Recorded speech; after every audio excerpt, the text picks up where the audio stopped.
Apa yang akan terjadi pada kita dalam beberapa ratus tahun ke depan? Atau 1000 tahun? Bagaimana alam semesta akan berakhir? Bagaimana bisa aku tahu itu? Hei, faktanya tidak ada yang tahu pasti. Namun kita bisa mengkaji semua teori yang ada dan mencari tahunya. Beruntung kita punya proyektor waktu ini untuk melihatnya secara langsung. Ayo kita lihat. Mari kita mulai dengan masa depan kita sendiri. Dalam 10 tahun, umurmu akan 10 tahun lebih tua. Itu sudah pasti. Dalam 100 tahun, teknologi akan maju pesat dan kita semua akan menjadi bagian dari jaringan yang lebih besar dari internet. Kita juga akhirnya akan mulai menjajah planet-planet di sekeliling kita. Kemungkinan besar Mars. Hanya 1 abad dari sekarang, manusia akan menjadi spesies pertama yang kita ketahui hidup di luar bumi. Keren ya? Tapi akan lebih keren lagi. Melompat 900 tahun ke depan, ke milenium berikutnya. Dalam 1000 tahun, pemakaian teknologi manusia bukan hanya di kehidupan sehari-hari saja, tapi juga di dalam tubuh. Pernah dengar tentang cyborg? Jika hal itu terdengar seperti fantasi ilmiah untukmu, bersiaplah untuk terkejut. Itulah yang akan terjadi pada manusia di masa depan. Lalu terjadilah 10.000 tahun dari sekarang. Antares, bintang supergiant merah paling terang ke-15 di langit malam kita, akan mengalami ledakan supernova. Peristiwa dahsyat ini akan mudah dilihat dengan mata telanjang, bahkan di siang bolong, kalau masih ada manusia untuk menyaksikannya. 100.000 tahun di masa depan, dan banyak konstelasi bintang yang kita kenali telah berubah karena pergerakan alami bintang. Pada saat yang hampir bersamaan, Phaeae Canis Majoris, sebuah bintang super terang, akan mengalami ledakan hypernova. Versi supernova yang jauh lebih kuat yang akan menghancurkan puluhan atau bahkan ratusan planet terdekat dan satelitnya. Sementara, bumi akan merayakan ulang tahunnya dengan erupsi supervolkanik, mengakibatkan magma panas dan abu vulkanik menyelimuti ribuan kilometer persegi daratannya. Dalam 500.000 tahun, planet kita akan dihantam bongkahan batu besar dari langit, asteroid berdiameter sekitar 0,8 km. Jika manusia tidak menemukan cara untuk menghadapinya, ini akan menyebabkan kehancuran massal di bumi. Setelah 1 juta tahun, 2 dari 4 bulan Uranus akan bertabrakan, menyebabkan kehancuran di planet itu. Pada saat yang sama, Betelgeuse, salah satu bintang paling terang di galaksi kita, akan meledak dan terlihat jelas dari bumi. Hanya 400.000 tahun kemudian, Phobos, salah satu dari 2 satelit Mars, akan pecah karena meningkatnya tarikan gravitasi dan sang planet merah akan memiliki rangkaian cincinnya sendiri seperti Saturnus. Dan di tempat yang jauh, di tepi tata surya, bintang pengembara bernama Gliese 710 akan memasuki awan Oort, sebuah ladang komet es yang membatasi tata surya kita. Karena bintang ini, banyak dari komet itu mungkin akan bergerak ke arah bumi yang akhirnya membombardirnya dari ruang angkasa. 110 juta tahun dari sekarang, matahari akan menjadi 1% lebih terang. Ini akan mengubah iklim di setiap planet di tata surya. Sedikit demi sedikit membuatnya semakin panas.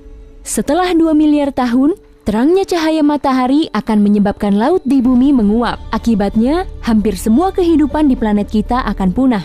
Kecuali beberapa yang paling sederhana, di mana mereka pun akan segera punah juga. 4 miliar tahun lagi, galaksi Bima Sakti akan bertabrakan dengan galaksi Andromeda. Lubang-lubang hitam supermasif di pusat keduanya akan saling mendekat dan menyatu menjadi lubang hitam hypermassive yang memiliki massa setara miliaran matahari. Dan peristiwa ini akan menghasilkan galaksi baru Mildromeda atau mungkin Anway. Dan mereka akan mengadakan konvensi penjualan besar dan mencoba membuatmu bergabung. Dalam 7,9 miliar tahun, matahari akan menjadi sangat besar dan berubah menjadi raksasa merah yang menelan planet-planet terdekatnya, termasuk sekeping batu panas yang dulunya adalah bumi. Namun, ia kemudian akan runtuh menjadi bintang katai putih dalam 8 miliar tahun. Planet di tata surya yang selamat dari bencana ini akan kehilangan panas dengan cepat, karena matahari akan menjadi 2 kali lebih kecil dari sekarang. Dalam 100 miliar tahun, alam semesta akan meluas dengan begitu jauh dan cepat sehingga galaksi-galaksi tidak lagi dapat diobservasi dari perspektif satu sama lain. Alam semesta terus meluas dan kecepatan peregangannya juga meningkat. Ada yang mengatakan lebih cepat dari kecepatan cahaya, sehingga mustahil untuk melihat ujung alam semesta yang sebenarnya. Dalam 1 triliun tahun, tidak akan muncul lagi bintang-bintang baru di ruang angkasa. Alam semesta akan membentang begitu luas hingga jarak antar bintang dan galaksi akan terlalu besar. Tidak akan ada lagi awan gas, sehingga tidak ada lagi material untuk membentuk bintang-bintang baru. Dalam 100 triliun tahun, era degenerasi akan dimulai. Tanpa bahan bakar untuk memberi makan bintang-bintang baru, pembentukannya akan berhenti sama sekali. Di saat yang sama, bintang-bintang yang ada perlahan-lahan akan memudar, berubah dari bintang terang menjadi bintang katai, merah, biru, putih, dan coklat. Dalam 120 triliun tahun, hanya katai putih dan coklat yang akan tetap tinggal di mana bintang-bintang dahulu berada. Semua bintang itu sudah kehabisan bahan bakar dan ruang angkasa akan terserak sisa-sisa bintang yang memudar. Alam semesta menjadi tempat tinggal yang gelap. Bintang katai coklat akan sesekali bertabrakan dengan satu sama lain, melebur menjadi bintang katai merah untuk waktu yang singkat. Tetapi pada akhirnya, tanpa bahan bakar, bintang ini pun juga akan padam dan meninggalkan kegelapan.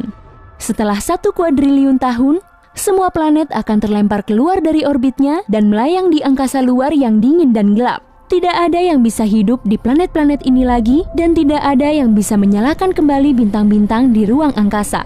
1 kuintiliun tahun dan benda-benda yang dulunya bintang juga akan dikeluarkan dari galaksinya, mengembara di alam semesta yang kosong selama waktu yang tersisa. Menurut standar luar angkasa, itu tidaklah terlalu lama. Dalam 10⁻45 tahun, bahkan partikel yang membentuk semua hal di alam semesta akan mulai membusuk. Dan ketika proses itu selesai, era lubang hitam segera dimulai. Lubang hitam akan menjadi satu-satunya benda yang tersisa di alam semesta. Sisanya akan musnah. Tetapi bahkan lubang hitam pun tidak abadi. Benda langit ini juga akan membusuk. Dan itu akan terjadi sekitar 10⁻107 tahun dari sekarang. Apa yang tersisa setelah lubang hitam hilang adalah ruang hampa murni yang berisi partikel-partikel subatomik kecil.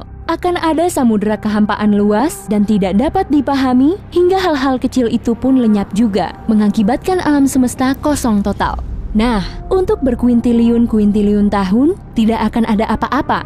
Periode ini disebut era kegelapan, dan waktu tidak lagi jadi masalah pada saat ini. Tetapi, jika kita melompat ke depan dalam durasi yang tak terhitung tahun, apa ini? Ruang itu tampaknya bergerak. Itu beriak. Riak-riak itu semakin besar dan luas, menyerap semakin banyak alam semesta yang kosong. Tetapi, bagaimana ini bisa terjadi dalam ruang hampa? Ya, itu karena kehampaan palsu yang hadir berdampingan dengan yang asli. Belum ada yang tahu persis itu apa. Tapi, jika kamu menonton lebih lama, kamu akan melihat, lihat itu. Kehampaan palsu baru saja meluas dan memanas hingga suhu ekstrim lalu meledak di ruang hampa, mengisinya dengan energi baru, memberikan kehidupan ke alam semesta yang baru, atau mungkin tidak sama sekali. Kita mengetahui peristiwa ini sebagai Big Bang. Begitulah cara alam semesta kita dilahirkan, dan bagaimana alam semesta akan dilahirkan kembali setelah bermiliar-miliar tahun. Kesimpulannya, menurutku sekarang sepertinya saat yang tepat untuk hidup. Pastikan kamu keluar dan bermain hari ini. Bekerjanya bisa diundur dulu. Begitu juga alam semesta. Jadi, begitulah kawan. Hey, jika kamu belajar hal baru hari ini, klik tombol suka di video ini, lalu bagikan pada teman-temanmu. Dan berikut adalah beberapa video keren lainnya yang bisa kamu tonton. Klik saja di sebelah kiri atau kanan layar. Dan ingat, tetaplah di sisi terang kehidupan.